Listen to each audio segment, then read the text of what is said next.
يتجمع معايا كده بقى محبين القهوة والنسكافيه والحاجات اللي فيها كافيين. عاملين النهاردة بسكوت حبة القهوة، وهو عشان حبة القهوة عشان شبه حبة القهوة بالظبط كده زي ما احنا شايفين كده. لعشاق القهوة والنسكافيه. جميل جدا لما بيتاكل مع فنجان قهوة مثلا زي دوت، أو فنجان نسكافيه أو مج نسكافيه. وممكن برضو ما يقولش لأ مع الشاي بلبن لمدمنين الشاي بلبن برضو. فالبسكوت رائع وجميل وأكتر من رائع. ومكوناته سهلة وبسيطة زي ما احنا شايفين كده، وطعمه ورق أروع من كده، جميل جدا. فلو جربتوه بجد هيعجبكم. وبمقادير بسيطة. مش هنقول متوفرة في كل بيت، بس ممكن ان احنا نجيبها، يعني هي مش غالية قوي. وليها بدايل برضو، المكونات المعمولة به ليها بدايل، ممكن نعمل بديل بدل مقدار معين او مكون معين.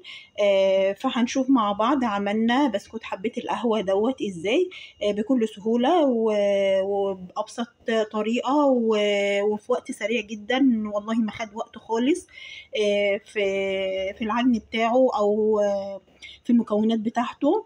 وفي الفرن ما بياخدش غير ربع ساعة بس، على حسب طبعا لما الصينية تكون كبيرة. لو صينية صغيرة بياخد أقل من ربع ساعة.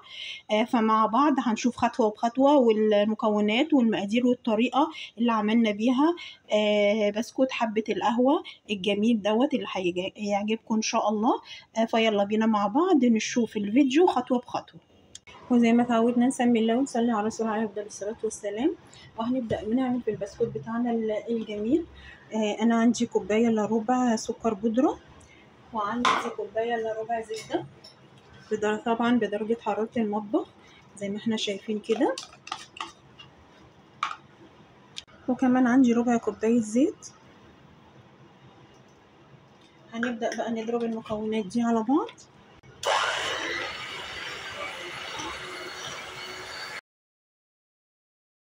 احنا بنضرب المكونات لغاية ما اللون بتاعها يفتح والسكر يدوب في الزبدة والزيت. فهنضرب لغاية ما اللون يفتحها حبة كمان زي ما احنا شايفين كده اللون يفتح. هو المفروض احنا عندنا كمان من ضمن المكونات بيضاية واحدة تكون كبيرة، بس انا عندي البيض صغير قوي فانا هحط بيضتين اتنين. فانا هحط بيضة الاول، تمام، واضربها وما تختفي احط البيضة التانية. البيضة الاولانية اختفت، انا هبدأ اكسر واحط البيضة التانية زي ما اتفقنا. لو البيض كبير يبقى بيضة واحدة كفاية، انا عندي البيض صغير قوي فحطين بيضتين اتنين. انا خلاص دوبت الزبدة والسكر والزيت والبيض وضربتهم لغاية ما بقوا كريميين خالص اهم زي ما احنا شايفين وفاتحين. عندي المواد الجافة، انا عندي من كل صنف معلقتين كبار كاكاو خام نوع يكون كويس، نشا، قهوة سريعة الذوبان. الثلاثة دول كل واحد معلقتين كبار. وعندي ربع معلقة صغيرة بيكنج باودر. فاحنا ما نكترش في البيكنج باودر عشان خاطر البسكوت ما يفرش مننا كده. هنحطهم. وعندي كمان دول كوبايتين ونص دقيق منخولين، فانا هشيل منهم حوالي ربع كوبايه كده اخليها على جنب. دي نص كوبايه معياريه، هخلي نصها يعني ربع كوبايه وهحط الباقي عشان لو الدقيق يعني ما استعملناهوش كله ما يبقاش العجينه عندنا يابسه. فلو احتاجناه لقينا العجينه محتاجه هنحط له. فهنحط كمان الكوبايتين وربع يعتبروا كده دقيق على السوائل وعلى النشا والكاكاو والقهوة سريعة الذوبان. طبعا مش هنضرب بالمضرب تاني، احنا هنضرب كده هنلم العجينة بالسباتيولا او بمعلقة او بحاجة او بايدينا عشان خاطر النواعم كلها والبسكوتات والبيتيفور والحاجات دي ما بتحبش العجن الكتير. يا دوبك بنلم بس المواد اللي هي الجافة مع المواد السايلة بس كده لان لما بنعجن الحاجات دي يعني بتبقى ناشفة وبتبقى معضمة معانا كده وما بناكلها بتبقى جامدة مش ناعمة كده وسلسة كده، لا. فاحنا كده هو مجرد ان احنا بنلم بس العجينة، واما الدقيق يختفي نشوف العجينة لو محتاجة دقيق هنزود الربع كوباية اللي احنا حطيناها، لو مش محتاجة خلاص هنكتفي بالكوبايتين ونص. بجد احنا لسه يعني ما عملناش اي حاجة ولا سوينا البسكوت ولا اي حاجة، بس بجد ريحته طالعة روعة بجد، فظيعة بجد. وده اللي هو طبعا شرب الكافيين، في اذا كان في النسكافيه او في البن او الناس اللي زي حالاتي برضو بحب القهوة والنسكافيه، بس بعشق طبعا الشاي بلبن. فحلو قوي البسكوت دوت مع الحاجات دي. احنا هنركن السباتولا ديت وهنحاول نلم العجينة بايدينا. احنا بس بنلم العجينة، بس بنشوف الدقيق وبس بنضغط بس عليه كده، بنلمه بس مع السوائل لغاية ما يختفي. عشان اتفقنا البسكوتات والحاجات دي والنواعم والبيتيفور والغريبة والحاجات دي مش بتحب العجن. هنحاول نختبر العجينة كده عشان نشوف هتحتاج بقية ربع كوباية السكر الدقيق ولا لأ.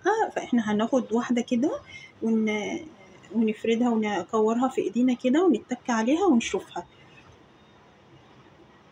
لا كده هي تمام، مش محتاجة متهيألي ولا بتلزق ولا حاجة، وهي زي ما احنا شايفينها كده مش محتاجة ربع الكوباية اللي باقية من الدقيق. يعني كده احنا اجمالي الدقيق اللي احنا خدناه كوبايتين وربع بس. فهنبدأ بقى نجيب صينية ونشكلها ونولع الفرن على درجة حرارة 180 عشان على بال ما نشكل الصواني تكون درجة حرارة الفرن عليت. هنبدأ نجيب صينية أو صاج أيا كان هتخبزي في ايه، وهنبدأ بقى نشكل البسكوت بتاعنا.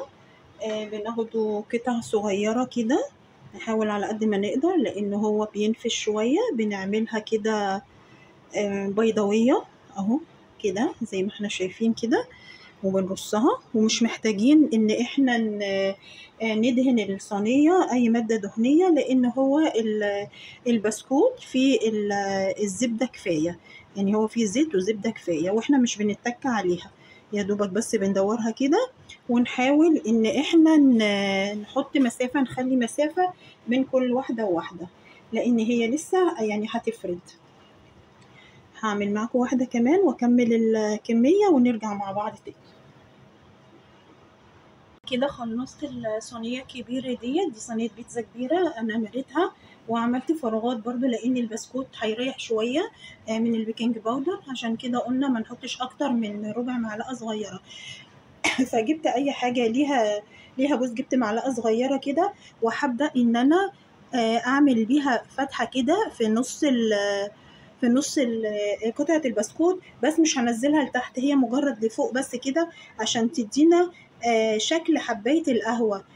زي ما احنا شايفين كده انا عملت الخط اللي في النص ده كله في الصينية كلها، وهبدأ ادخلها في الفرن. انا مولعة الفرن قبل ما ابدأ اشكله على 180، وهحطه في الرف اللي في النص لمدة ربع ساعة بس، وبعد كده هنطلعه مع بعض. ودي يا حبايبي الصينية التانية، حتة العجينة اللي كانت فاضلة طلعت لي في صينية بيتزا برضو بس صغيرة، التانية كبيرة الحجم كبير، ودي الحجم اللي هو مش الصغيرة خالص يعني هي وسط برضو. فانا عايزه بس اقول لكم على حاجه، انتوا ممكن الدقيق بتاعكم، الدقيق طبعا عارفين انواعه بتختلف من نوعيه لتانية او من شركه لتانية. ممكن دقيق ياخد السوائل تاخد دقيق كميه الدقيق كلها، يعني زي كوبايتين ونص دول ممكن انتوا الدقيق بتاعكم تاخدوا الكميه كلها. بس انا حشت ربع كوبايه على اساس قلت لو لقيتها لسه طريه وبتلزق العجينه هضيفها، ويبقى كده خدت الاتنين ونص. بس انا عملت قدامكم الاختبار للبسكوته، لقيتها حلوه ولا بتشقق ولا حاجه ولا بتلزق، فانا خدت بس المقدار بتاعي كوبايتين وربع. فده مش اساسي، او مش عندنا. ممكن اللي ما عندهوش النسكافيه او اللي هو القهوه سريعه الذوبان ممكن ليها بديل، لو في اللي هو القهوه العاديه اللي هو البن اللي احنا بنعمله، بس البن الساده اللي هو مش محوج ممكن نستبدله يعني بدل النسكافيه. انا طلعت الصينيه الكبيره من الفرن، بس طبعا احنا عارفين ان احنا النواعم اصلا مش اما بتبقى سخنه ولسه طالعه مش مستحب ان احنا نلمسها ولا نحركها كتير عشان ما تفرفتش مننا، او عشان احنا مش هنقدر نمسكها كمان وهي سخنه. فزي ما احنا شايفين كده هو خد ربع ساعه بالظبط في الفرن، وطلعته ودخلت الصينيه التانية الصغيره فيبرد بس ويهدى ونشوفه مع بعض. دي حبايبي الصينية التانية هي برضو خدت ربع ساعة او ممكن 13 دقيقة يعني، عشان كانت صغيرة. طبعا التانية ما شاء الله كبيرة. فبرضو هحطها تبرد وهبقى اطلعهم ونشوفهم مع بعض. حبايبي ودي كانت نتيجة بسكوت حبة القهوة زي ما احنا شايفين كده، ولا أروع من كده، جميل جدا وطعمه تحفة. وهتشربيه مع أي حاجة انتي بتحبيها، نسكافيه، قهوة، شاي بلبن، شاي سادة، على حسب ما انتي عاوزة. ودي كانت نتيجته. يا ريت تجربوه وتقولوا لي رأيكم فيه ايه. بس تتبعوا الخطوات وتتبعوا المقادير وتتبعوا الحاجات اللي ممكن تتبدل. وهيعجبه جدا والله وهتدمنوه. وسهل وبسيط وما بياخدش وقت خالص، ولا في تحضيره ولا في الفرن. يعني كل الموضوع كله ما كملش نص ساعة. فجميل جدا، يا ريت تجربوه. لو جربتوه عجبكم ما تنسونيش في اللايك والشير والسبسكرايب، ودعوة حلوة منكم. واشوفكم على خير في فيديو جديد مع مسك وعنبر. مع السلامة.